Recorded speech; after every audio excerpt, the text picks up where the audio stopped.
Okay. Probability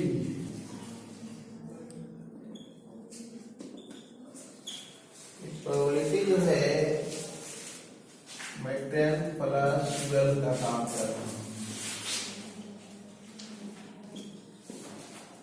तो शुरू में 10 का 10 मिनट 5 मिनट काम होगा, उसके बाद हम 12 पर आ जाएंगे। तो प्रोबेबिलिटी का मतलब क्या? चांस। मतलब ये कि जैसे आप एक कॉइन को टॉस करते हो, कॉइन को टॉस करते हैं तो हेड आ सकता है या टेल आ सकता है। कोई एक तरफ को आप हेड बोलते हो, जिधर रुपया लिखा हुआ उसको हेड बोल दिए, जिसका नक्शा बना हुआ उसको टेल बोल दिए, किसी को कुछ बोलिए। कोई बोलता है कि हेड आने की प्रोबेबिलिटी क्या होगा, तो आप प्रोबेबिलिटी को ऐसे समझे कि हेड आना या टेल को आना, तो दो ही चीज तो है, यानी बोलते हो कि 50-50 चांस है।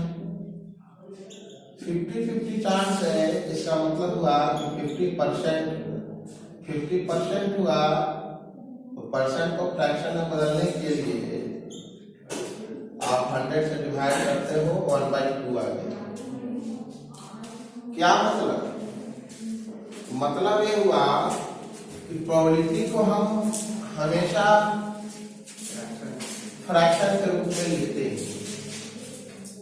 ठीक है, प्रोबेबिलिटी 0 भी हो सकता है, 1 भी हो सकता है। जैसे एक कॉइन को कोई उछाल और कहे कि हेड और टेल आने की प्रोबेबिलिटी, तो 100% हो गया। हेड एंड टेल से तो दोनों एक साथ हो आएगा भाई, यानी 0 पर हो गया।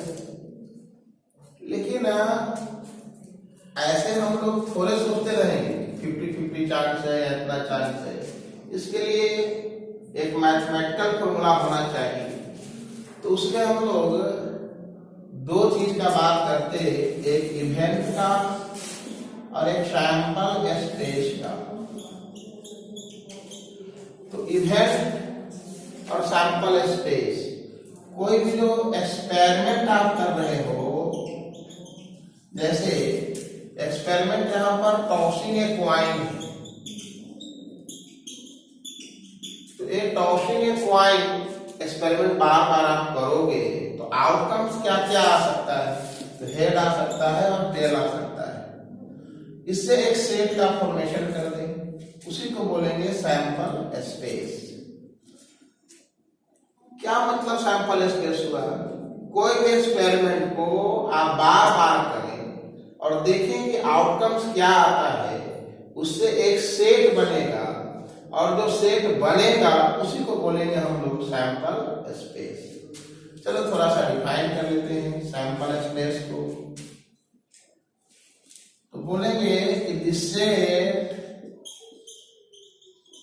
Formed by outcomes.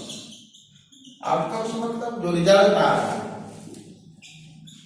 Result formed by outcomes after doing experiment,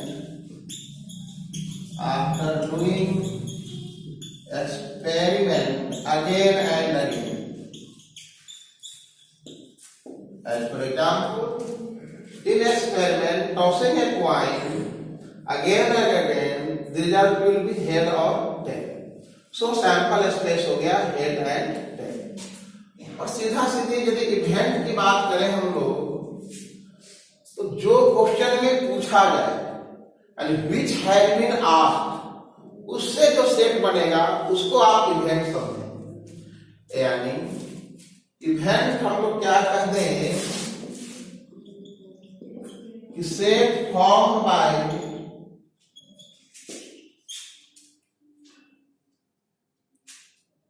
outcomes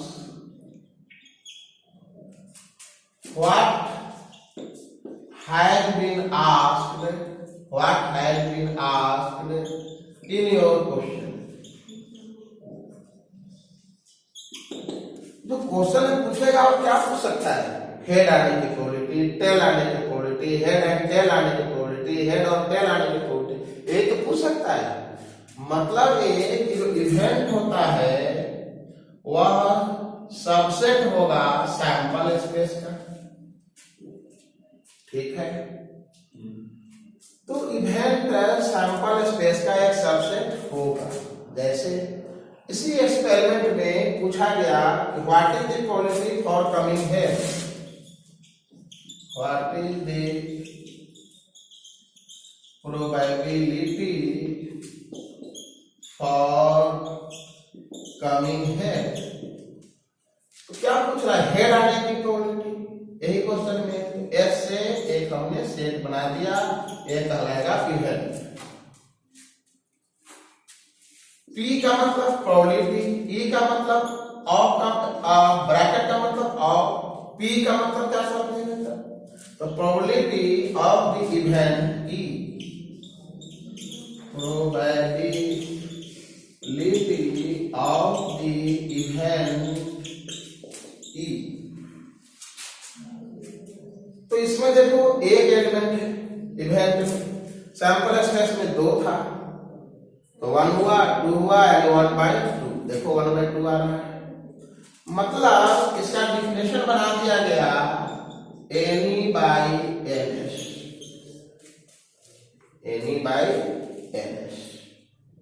ठीक है।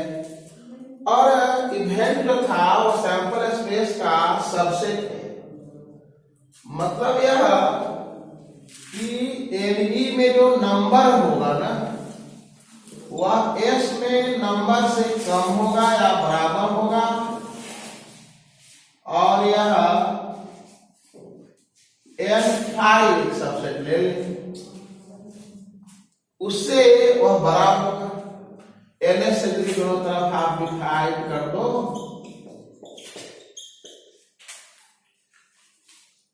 तो 5 यानी नल सेट हुआ, यानी एक भी एलिमेंट इसमें नहीं है तो 0 आ जाएगा। ये हो गया पी, और ns तो कट गया, 1 हो गया।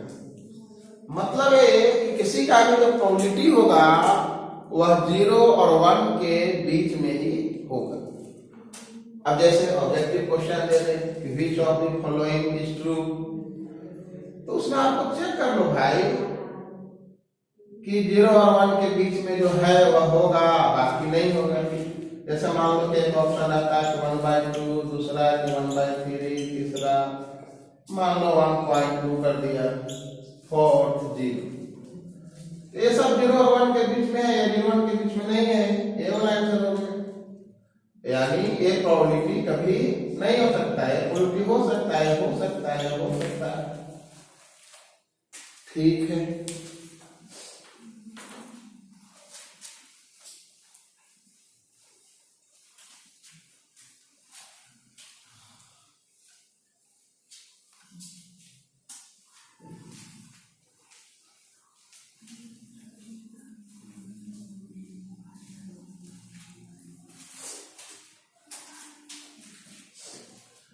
इसमें जो प्रॉब्लम होते हैं वो क्वाइन पर होता है, दूसरा डाई पर होता है, तीसरा प्लेइंग कार्ड पर होता है, फोर्थ टाइप का बैग्स पर होते हैं, कई थैले हैं और उसमें कुछ रखा हुआ है।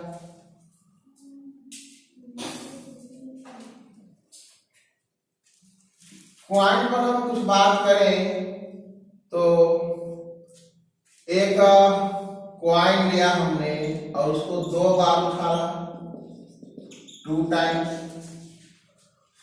और पूछे कि दोनों बार हेड आए, फर्स्ट बार भी हेड आए और सेकंड बार भी हेड आए, इसकी प्रोबेबिलिटी क्या होगी? तो 2 बार उठाना है, मतलब क्या क्या आ सकता है सैंपल स्पेस में? तो head head head tail, tail head, tail tail, ये सैंपल स्पेस हो गया। तो जो पूछा इसमें एक ही वो हुआ, तो 1/4। इसी तरह से 3 टाइम्स उठा ले तो क्वेश्चन बनाया जा सकता है। डाई पर आते हैं। डाई पर यदि हम कहें कि 1 डाई है और इसको 2 टाइम्स हर एक एक्सपेरिमेंट में काम कर रहे हैं, 1 डाई में तो सिंपल सा क्वेश्चन बनता है कि 6 आया है तो 6 को हुआ तो 1/6। मान लो कहा कि ओड नंबर आए तो ओड नंबर 1 3 5 हुआ, 3/6 यानी 1/2 हो गया। तो थोड़ा सा आगे बढ़ते हैं। 2 टाइम्स उछाला गया, मतलब क्या क्या आ सकता है सैंपल स्पेस में। तो 1 1 1 2 1 3, इस तरह से हम कितना लिखते रहे। 1 6 लिखेंगे, फिर 2 1 से स्टार्ट करेंगे, फिर 3 1 से स्टार्ट करेंगे, 4 1 5 1 6 1, यानी NH में आने वाला जो होगा वह 36 होगा। और 2 डाई रहे, इसमें जनरली ये पूछता है कि दोनों डाई पर जो डिजिट आ रहा है उसका सम 2 आ जाए, 4 आ जाए, इस तरह का क्वेश्चन जनरली पूछता है। तो 2 डाई पर यदि क्वेश्चन रहे तो ये सोचो कि दोनों का सम 2 डाई एक बार उछाला जाए या 1 डाई 2 बार उछाला जाए। यह एक्सपेरिमेंट को बार बार किया गया, दोनों का बात एक ही। ठीक है, तो सम क्या क्या आ सकता है? 2 आ सकता है, 3 4 5 6 7 8 9 10 11 12 12। 2 कितने तरह से आ सकते हैं? तो 1 1 का यानी एक तरह से। उसका 12 कितने तरह से आ सकते हैं? 6 6, बस एक ही तरह से।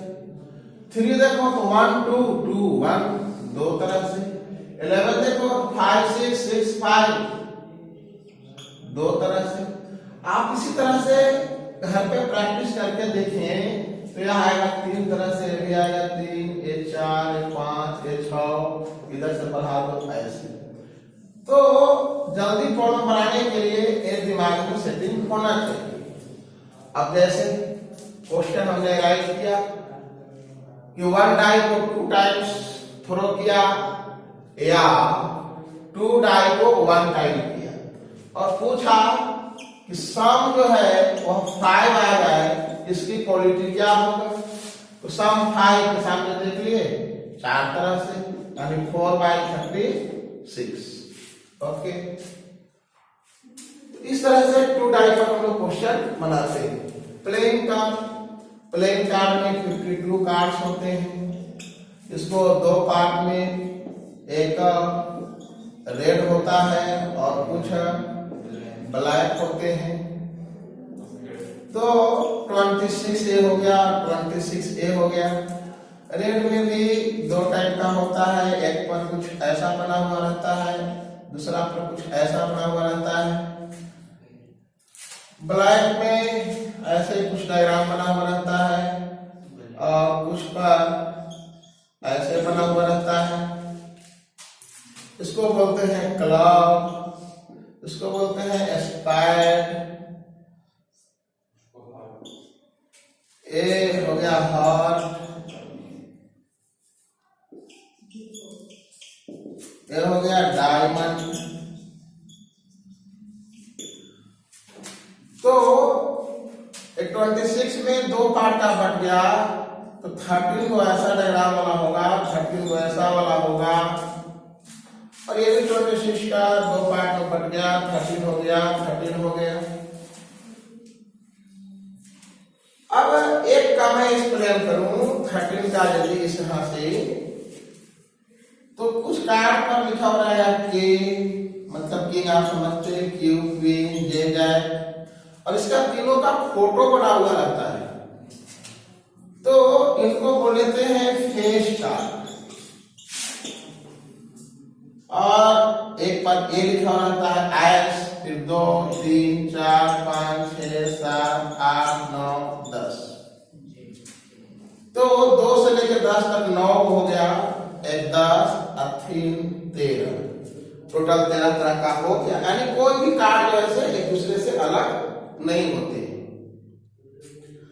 तो मान लो कि 52 कार्ड्स हैं और 52 कार्ड्स में पूछा आपसे कि हम 1 कार्ड ड्रा किया, तो 1 कार्ड जब ड्रा आपने किया तो वह एक फेस कार्ड हो गया। इसकी प्रोबेबिलिटी क्या होगा? तो जो क्वेश्चन पूछा उसके कॉरस्पॉन्डिंग फेस कार्ड हो गया 3 4 12 वो हो गया और ये 12/52 अपने सॉल्व कर लेंगे। तो एक कार्ड का 10th में पूछता है, जब 2 कार्ड आ जाए तो देखो प्रोबेबिलिटी 12 का या 11 का उसका बेहतर होगा जो परमुटेशन एंड कंबाइनेशन चैप्टर 11 का है उसका जितना बढ़िया रहे। परमुटेशन बताता था अरेंजमेंट को, कंबाइनेशन बताता था सिलेक्शन को। यहाँ पर फॉर्मूला होता है एनपीआर, यहाँ पर फॉर्मूला होता है एनसीआर। तो एनपीआर होता था factorial n bye factorial n minus r, NCR होता था factorial n bye factorial n minus r factorial r। और फैक्टोरियल का मीनिंग आप जानते हैं factorial 4 4 into 3 into 2 into 1, factorial 3 मतलब 3 into 2 into 1। तो इसी क्वेश्चन को यदि हम कॉम्बिनेशन कॉम्बिनेशन से बनाए तो ऊपर में क्या लिखिएगा?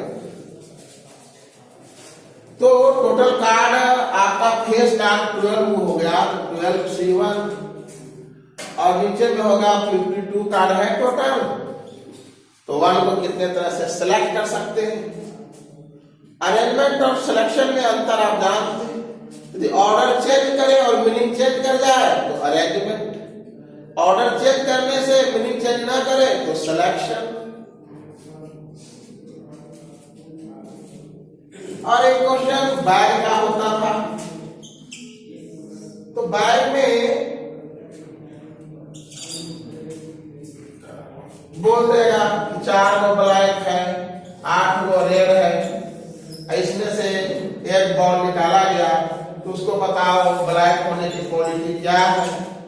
तो 4 तरह से निकल सकता है, तो 4 बाय टोटल हो गया 12 तरह से निकल सकता है। तो इस तरह से बात हमने किया। एक्चुअली में ये 10 + 12 हमने शुरू में लिखा, तो अभी तक ये 10 का और इसको लिख ही देते 11th भी, क्योंकि इसके बाद जो डिस्कशन करेंगे वो 11th के कॉरस्पॉन्डिंग करेंगे। उसके बाद फिर हम 12 पर आ जाएंगे। क्वेश्चन कुछ भी आपके 12 के बोर्ड में पूछ सकता है।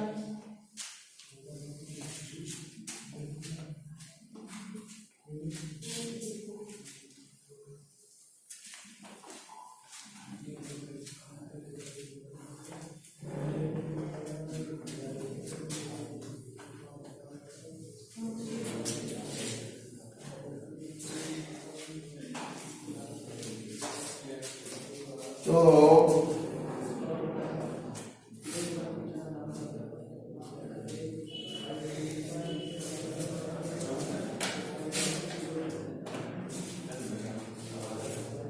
कहीं कहीं पे क्वेश्चन में लिखा हुआ रहेगा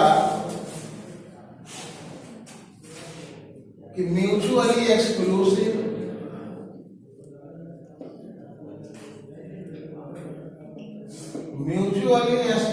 इवेंट्स। तो म्यूचुअली एक्सक्लूसिव इवेंट का मतलब यह है कि वह साथ साथ नहीं हो सकता है। क्या मतलब? जैसे एक कॉइन को उछालते हैं तो एक इवेंट हम बोल सकते हैं कि हेड आने की प्रोबेबिलिटी, दूसरा इवेंट बोल सकते हैं कि टेल आने की प्रोबेबिलिटी।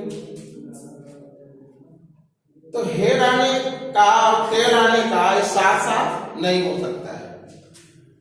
यानी वह क्या हुआ? तो म्यूचुअली एक्सक्लूसिव इवेंट हुआ। 11 में सेट थ्योरी में आप ऐसा पढ़ते थे कि A union B equal to NA plus NB minus NA intersection B। और इसी में NA से यदि हम डिवाइड कर दें तो यह प्रोबेबिलिटी के रूप में फॉर्मूला हो गया कि प्रोबेबिलिटी A यूनियन B बराबर probability of A plus probability of B minus probability of A intersection B। Union का मतलब हमेशा दिमाग में और होना चाहिए और इंटरसेक्शन का मतलब एंड। हमने कहा म्यूचुअली एक्सक्लूसिव इवेंट किसको बोलते हैं, तो साथ साथ न हो। इसका मतलब क्या हुआ, probability of A intersection B की probability of event A and B both take place simultaneously. और म्यूचुअली एक्सक्लूसिव इवेंट में कहता है साथ साथ होता ही नहीं है, मतलब म्यूचुअली एक्सक्लूसिव इवेंट के लिए ए इंटरसेक्शन बी बराबर 0, यानी P A union B equal to हो गया P A plus P B. A तो 0 हो गया, मतलब ए यदि कोई दो event A and B a mutually exclusive event है तो यूनियन मतलब और का मतलब हो गया यहाँ पर प्लस। लेकिन और का मतलब प्लस आप तभी दिमाग में रखें जब वह म्यूचुअली एक्सक्लूसिव इवेंट हो, है ना। Yes sir. अब जरा एक एग्जाम्पल से देखते हैं हम लोग हैं, जैसे क्वाइन ले लिया, क्वाइन में पूछा एक्सपेरिमेंट क्या कर रहे हैं हमें, एक क्वाइन को एक बार उछाला गया, अब बार बार एक क्वाइन के ऊपर उछाल रहे हैं, आउटकम्स को देखा, सैंपल स्पेस हेड H और P आया। हमने पूछा कि हेड आने की प्रोबेबिलिटी 1/2, टेल आने की प्रोबेबिलिटी 1/2, और ये दोनों म्यूचुअली एक्सक्लूसिव इवेंट है। और अब हमने पूछा तो सिंपली द कंसेप्ट बनाए कि पूछे कि प्रोबेबिलिटी फॉर कमिंग हेड और टेल, तो हेड और टेल मतलब H भी आ जाए, T भी आ जाए, H भी आ जाए या T आ जाए, हेतु को तो खाली आता है, यानी 2/2 कट गया 1 हो गया। अब जरा फॉर्मूला से बनाए हैं तो और का मतलब क्या, यूनियन, यानी P H यूनियन T बराबर बोल देंगे कि PH plus PT, PH plus PT, तो PH तो 1/2 और PT 1/2 आ गया 1 ना, मतलब हमारा फॉर्मूला हो सही। अब क्वेश्चन जो है ए यूनियन बी पर एक क्वेश्चन हम लोग डिस्कस करें। जैसे मान लो कि आपको कहा गया कि 1 से लेकर के 100 तक कार्ड पर लिखा हुआ है, यानी 100 कार्ड्स आपके पास है। आपसे पूछा गया कि वैसे कार्ड जो 2 से डिविजिबल है, जिस पर लिखा हुआ नंबर 2 से डिविजिबल है, उसका प्रोबेबिलिटी क्या है। आपसे पूछा गया कि 3 से जो डिविजिबल है, 5 ले लो, 5 से डिविजिबल है, उसका प्रोबेबिलिटी कितना हुआ। आपसे पूछा गया कि 2, 2 एंड 5 दोनों से डिविजिबल हो जाए, उसकी प्रोबेबिलिटी कितना हुआ। और पूछा गया प्रोबेबिलिटी 2 और 5 से डिविजिबल होने का प्रोबेबिलिटी क्या होगा। ठीक है, तो 2 से डिविजिबल सोच लो 50 तो होगा ना, यानी ये हो गया 50/100, यानी 1/2। 5 से डिविजिबल 20 25 100, 20 को आएगा, या फिर 18 आप लिख करके बना सकते हो, तो ये हो गया 20/100 यानी 1/5। 2 और 5 अरे 2 से भी और 5 से भी, 2 से और 5 से व्हाट डिविजिबल होगा, तो मल्टीप्लाई कर दो, 5 दूनी 10, जो 10 से डिविजिबल होगा, तो 10 से डिविजिबल 10 ये 100 यानी 10 आएगा, यानी ये हो गया 10/100 यानी 1/10। और क्वेश्चन में यदि डायरेक्ट 2 और 5 कहता तब भी हम लोग वैसे ही बनाते, इतना निकालना ही हमको पता, और का मतलब बता चुके हैं यूनियन। यहाँ पर P2 plus P5 minus P2 and 5 है ना। और ये आपका सॉल्व कर दिए, जो आएगा सो आंसर निकालिए। तो ये जो बात हमने किया ये 11th क्लास में इतना ही, कुछ कुछ बुक में कंडीशनल भी है, कंडीशनल 11 में भी है, 12 में भी है। इसको एक तरह से एडिशन थ्योरम के रूप में भी जानते, ठीक है।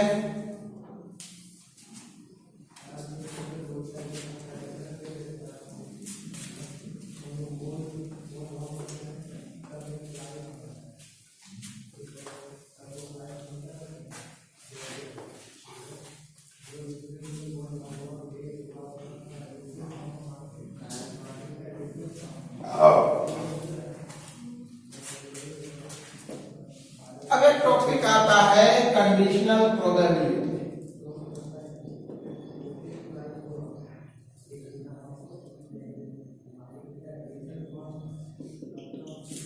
ये जो कंडीशनल प्रोबेबिलिटी यानी कुछ कंडीशन रहेगा, एग्जाम्पल से समझे आपको एक जो डाई दिया हुआ था वह फेयर नहीं है, क्या मतलब वो सपनी मामा वाला है, जो दे चाहता है जिस तरह से फिर वो उसी तरह से आ जाता है। और इस डाई का खासियत यह दे दिया कि कुछ भी फेंको ओड नंबर्स ही आता है, कुछ भी फेंको ओड नंबर ही आता है तो उसमें पूरा ना 1 2 3 4 5 6 लिखा हुआ 6 फिक्स है, लेकिन जब भी फेंकते हैं तो हमेशा ओडे नंबर आता है, यानी यह कंडीशन हो गया। और अब पूछता है कि 2 आने की प्रोबेबिलिटी बताओ, तो 2 कर तो 0 हो जाएगा, ओड नंबर ही आना है खाली ना, मैं ऐसा ले लूं 3 आने की प्रोबेबिलिटी ले लूं। एक तो डायरेक्ट आप क्वेश्चन को बना सकते हो, 2 तरीके होते हैं, डायरेक्ट और दूसरा कंडीशनल प्रोबेबिलिटी का हम अभी फॉर्मूला निकालेंगे। डायरेक्ट कैसे, तो है लेखन भले कितनों फेंकते हैं तो आता तो है 1 3 5 है ना, यानी एक तरह से सैंपल स्पेस हो गया 1 3 5 यानी नीचे में 3 को हो गया, और पूछ रहे हैं 3 आने की तो 1/3 बन गए। दूसरा तरीका कि जो कंडीशन दिया हुआ है उसको कुछ मान लो कि ए दे दिया, ए को एक इवेंट मान लिया फॉर कमिंग ऑड नंबर, और जो निकालना है वो बी को मान लो मतलब फॉर कमिंग 3। ये हो गया इवेंट लिखना चाहिए, इवेंट फॉर कमिंग है ना 3। तो निकालना आपको क्या है बी, तो इसको ऐसे लिखते हैं कि B/A। B/A का मतलब क्या है, तो probability of the event B on the condition that A has occurred previously. पहले A घट चुका है, मतलब हमेशा वो ओड नंबर आने वाला वही ना हो गया, तो जिसका प्रोबेबिलिटी निकालना हो, जिसका प्रोबेबिलिटी हमको किसका निकालना है बी का, किस कंडीशन पर कि ए घट चुका है, तो जो घट चुका है वो आ जाएगा नीचे में, यानी NA, और ऊपर में दोनों का इंटरसेक्शन। जिस तरह से प्रोबेबिलिटी का फॉर्मूला को निकाल रहे थे ना कि NE बाई NS होता है, उसी तरह से इसका दिया गया कि NA intersection B by NA, और NS से डिवाइड कर दें तो PA intersection B by PA। ठीक है, और इसी क्वेश्चन को हम इस आइडिया से बनाए तो B में क्या लिखा था, खाली 3, A में क्या लिखाएगा 135, A इंटरसेक्शन B में क्या लिखाएगा 3। अब देखो इसमें जो है A को है तो इसलिए 1 आ गया, इसमें 3 को है 3 आ गया। मतलब PA इंटरसेक्शन B बराबर हम निकालना चाहें तो क्या कह सकते हैं, E चला गया उधर, यानी PA इंटू B इस कंडीशन पर A हो चुका है।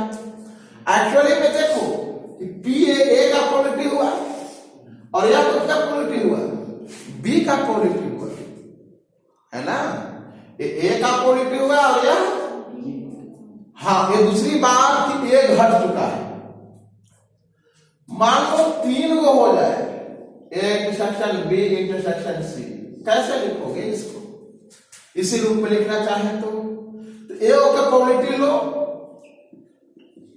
A ले लिया, उसके बाद दूसरा का प्रोबेबिलिटी लो, लेकिन किस कंडीशन पर यह चलेगा, A घट चुका है, A क्या हो चुका है, घट चुका है, A हैड अकर, तो B by A into PC का चलेगा।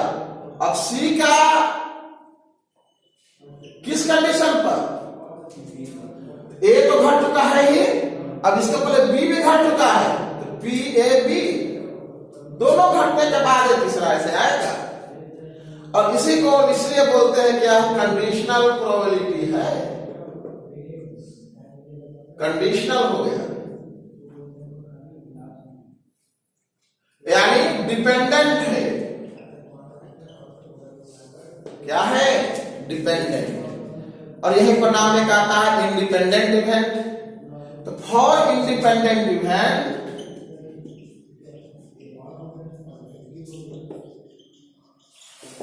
तब इंडिपेंडेंट इवेंट है, यानी कोई पहले हुआ है कोई ना हुआ है, स्वतंत्र है ये, तो उससे हमको क्या मतलब PA इंटरसेक्शन B क्या हो जाएगा, तो PA into PB, PA intersection B intersection C क्या हो जाएगा, तो PA into PB into PC।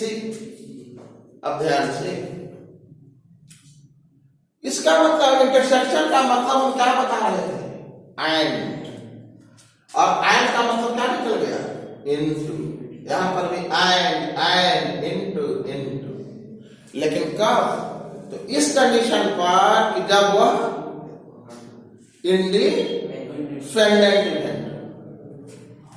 ठीक है, तो इस पर कुछ क्वेश्चन हम लोग डिस्कस कर लें।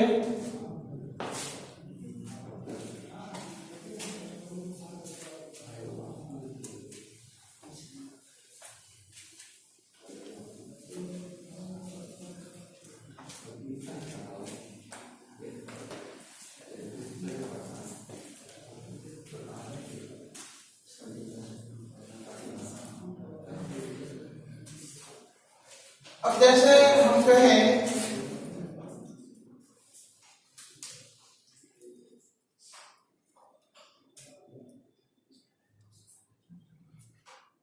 क्या क्वेश्चन है,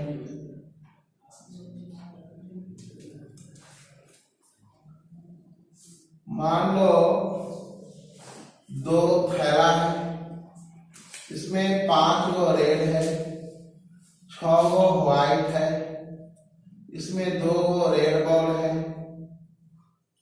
4 गो व्हाइट बॉल है। ठीक है, आपसे क्वेश्चन यह कहा गया कि एक बैग चुना जाता है, 1 bag chosen and 1 ball is drawn. Find the probability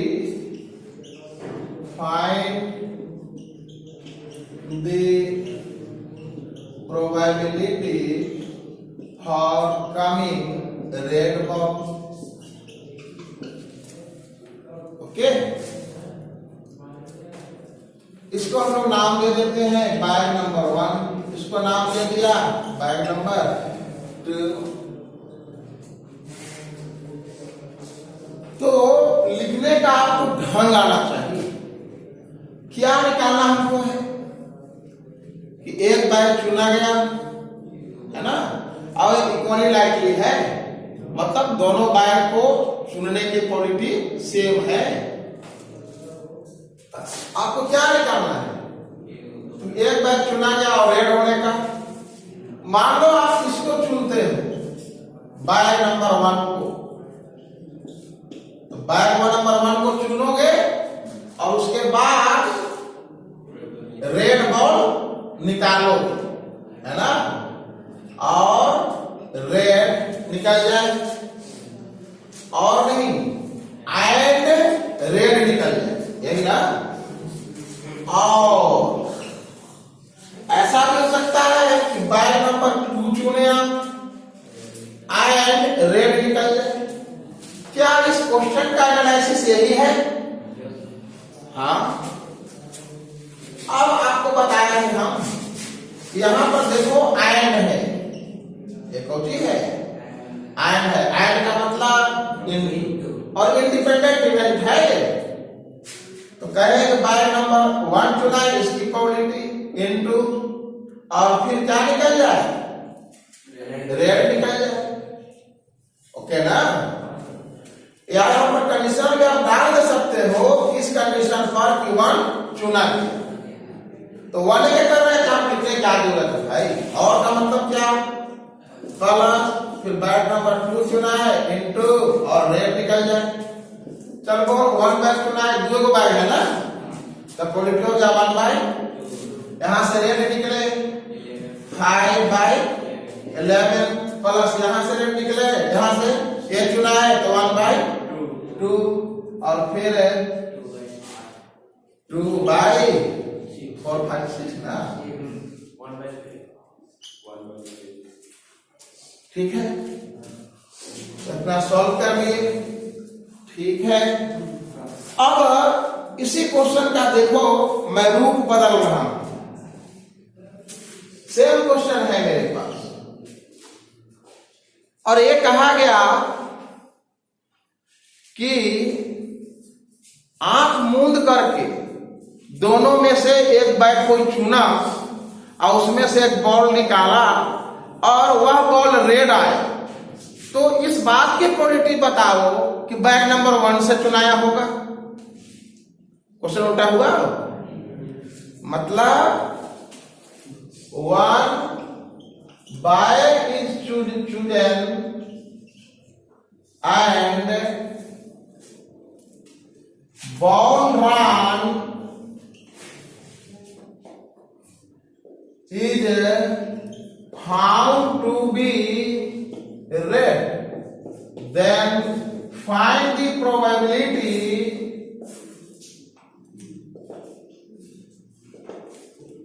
that red ball comes from first bag,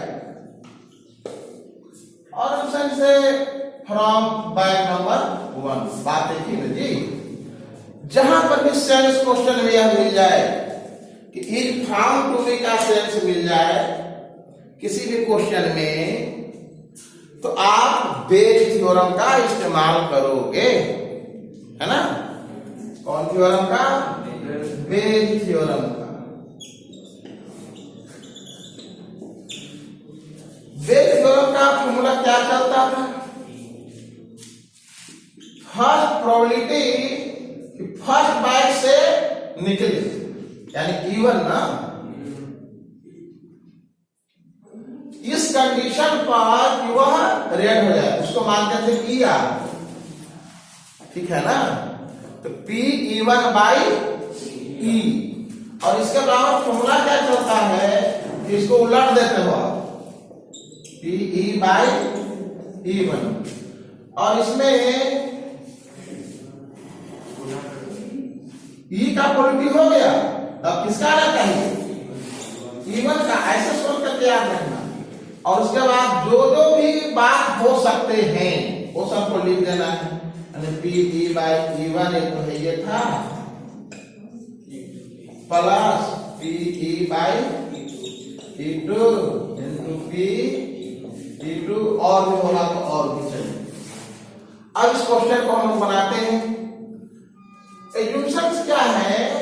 if found to B जो रहे उसको ई इवेंट मान लेना। ई मान लिया आपने, ई क्या हो गया? Event is found to be, देखो क्या है? रेड ना। Event that the ball chosen is red, और इवन मान लो फर्स्ट बैग से चुनाया है। तो ऑप्शन देखना क्या क्या हो सकता है। दो ही तो बैग है ना, बैग कितने हैं? दो ही हैं। तो दो ही बैग हैं तो क्या क्या हो सकता है? यह बैग से चुनाया, यह बैग से चुनाया, वह बैग से चुना। इवन मतलब event that ball comes from bag number 1, और इशू मतलब बैग नंबर 2। अब इसका डाटा आप भरिए पढ़ करके लैंग्वेज में बनाओ। ई बाई इवन, इवन मतलब इवन comes from बैग 1, है ना। बैग 1 से निकले और वह क्या हो जाए? रेड हो जाए। मतलब 5 बाई 6 5 11, पी इवन मतलब comes from बैग नंबर 1, तो दो ही बैग है ना, तो हो गया 1 बाई, सेम यही यहां पर आ गया, प्लस 2 नंबर से चलिए तो रेड 2 बाई 6 इंटू 1 बाई, इसको सॉल्व कर दिए जो आएगा से आंसर। ठीक है। नेक्स्ट टॉपिक है वह है बाइनोमियल डिस्ट्रीब्यूशन। बाइनोमियल डिस्ट्रीब्यूशन तो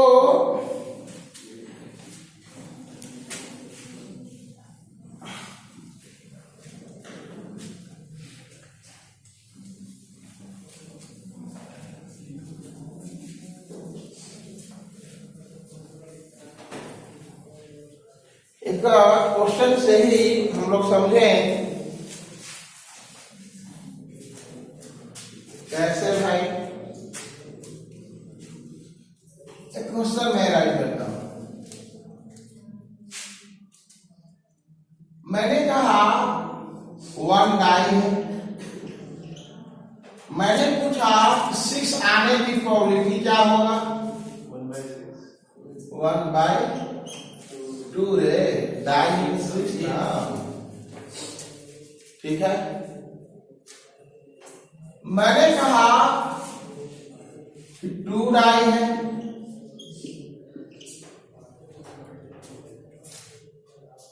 और ये पूछा कि दोनों पर 6 आए, इसकी प्रोबेबिलिटी क्या होगा? तो 1 बाई 36। मैंने कहा कि हमारे पास 50 डाई है और एक बार उछाला और उसमें कहे 3 बार 6 आए, इसकी प्रोबेबिलिटी क्या होगी? तो इस तरह का क्वेश्चन जब नंबर बढ़ जाए, पूछना भी बढ़ जाए, तब बाइनोमियल प्रोबेबिलिटी से बनाते हैं। तो कहता यह है कि n टाइम्स में से r टाइम्स वह घटना घटे, n टाइम्स में से r टाइम्स घटना घटे, तो उसकी प्रोबेबिलिटी होगा NCR। एक बार में जितना तरह से घट सकता है उसकी प्रोबेबिलिटी है P।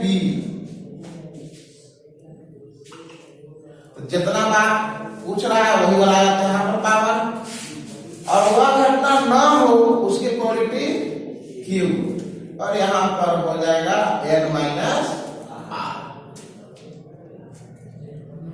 तो मैंने क्वेश्चन ये पूछा कि 5 डाई है, एक डाई है और इसको 5 टाइम्स उछाला गया है ना, और पूछे कि 2 टाइम जो है 6 आए, इसकी प्रोबेबिलिटी क्या है? ठीक है, तो 1 टाइम पर निकालो, 1 टाइम पर 6 आने की प्रोबेबिलिटी 1/6, और 9 आने की प्रोबेबिलिटी 5/6। के बार में? 5 बार में। के बार? 2 बार। 5/2 और 1 के बार 6 के पावर हो जाएगा, 2 चल जाएगा यहाँ पर, और फिर 5/6 के पावर 5-2। इसको सॉल्व कर देंगे, जो आएगा सेकंड से, है ना। तो ऐसे हम लोग बाइनोमियल प्रोबेबिलिटी निकालते हैं। मान लो एक और क्वेश्चन लेते हैं। आपके पास 2 कॉइन है ना, 2 कॉइन है आपके पास, और हेड के बारे में हमको पूछना चाहते हैं। कौची के बारे में? हेड के बारे में। आप क्या क्या पूछ सकते हो हेड के बारे में, से बताओ। एक बार हेड आ जाए नहीं, या 2 बार हेड आ जाए, 3 बार हेड पूछ सकते हो का? 0 बार आ जाए ये पूछ सकते हो ना। इसको हम लोग वेरिएबल मान 0, 1, 2, ठीक है। उसके बाद इसका प्रोबेबिलिटी निकाल सकता है। तो इसमें एक टर्म आता है मीन। मीन क्या है? तो PXI इंटू एक्स, XI यही हम बोलते हैं। और वेरिएंस क्या होता है? तो वेरिएंस होता है XI का स्क्वायर इंटू PXI, और वेरिएंस को डिनोट करते हैं सिग्मा स्क्वायर से, और सिग्मा को बोलते हैं स्टैंडर्ड डेविएशन। सिग्मा को बोलते हैं स्टैंडर्ड डेविएशन। यानी सिग्मा स्क्वायर निकल गया तो स्टैंडर्ड डेविएशन भी निकल गया, रूटे लेना पड़ेगा ना। ठीक है, तो इस क्वेश्चन का हम लोग करें यदि ऐसे, यहां पर XI लिख दें तो XI 0 हुआ, 1 हुआ, 2 हुआ, है ना। हमको बताओ हेड 0 बार आए, इसकी प्रोबेबिलिटी क्या होगा? तो 2 बार में ना 0 बार हुआ, क्या बार हुआ? तो क्या लिखेंगे? 2C। एक बार में क्या होता है? तो हेड और टेल इक्वल टू 1/2 होती है, तो 1/2 के पावर 0, और फिर ना आने का 1/2 होगा, 2 माइनस 0 हम कितना आता है? 2। यहाँ पर क्या चलेगा? 2C1 1/2 के पावर 1, 1/2 के पावर 1, यहाँ पर क्या चलेगा 2c2 1/2 के पावर 2 1/2 के पावर 0। इसको सॉल्व कर सकते हो आप, जल्दी जल्दी बोल दे इसका वैल्यू 1/4 क्या हुआ 2 से 0 1, ये तो 0 1 हो गया 1/4 हुआ ना, 2 से 1 2, जब 2 कट जाएगा 1/2 2 से 2 1 1/4। मीन क्या, तो ये जो इस तरह से आप लिखा, ठीक है, इसी को बोलते हैं प्रोबेबिलिटी डिस्ट्रीब्यूशन। ये हो गया हमारा क्या, तो प्रोबेबिलिटी डिस्ट्रीब्यूशन है ना। और अब ये वैल्यू निकालोगे यहां से, तो 0 × 1/4 है ना, सिग्मा ले लो यहां पर भाई, यहां पर भी सिग्मा चलेगा, तो प्लस 1 × 1/2 प्लस 2 × 1/4 है ना। स्टैंडर्ड डेविएशन इतना ही होता था कि -μ²।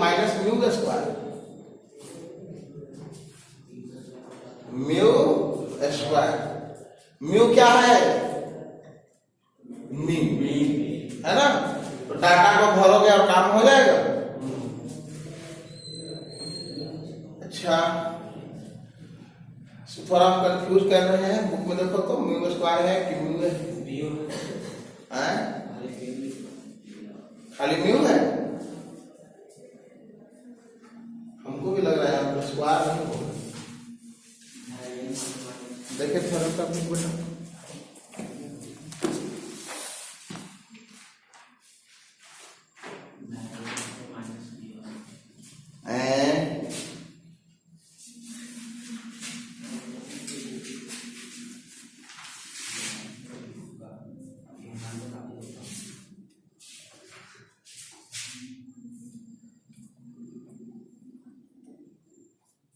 खोजो नहीं तो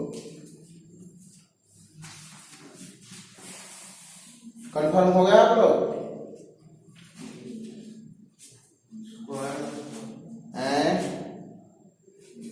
बेकार में इतना हम लोग समय लॉस कर लिए, स्क्वायर होता है कि फर्स्ट बार जो याद आएगा वो समझो कि वही सही है, ठीक है। एक और फॉर्मूला चलता है मीन बराबर NP, P को थी वही प्रोबेबिलिटी, N J को आ जाए, और वेरिएंस बराबर NPQ, ठीक है।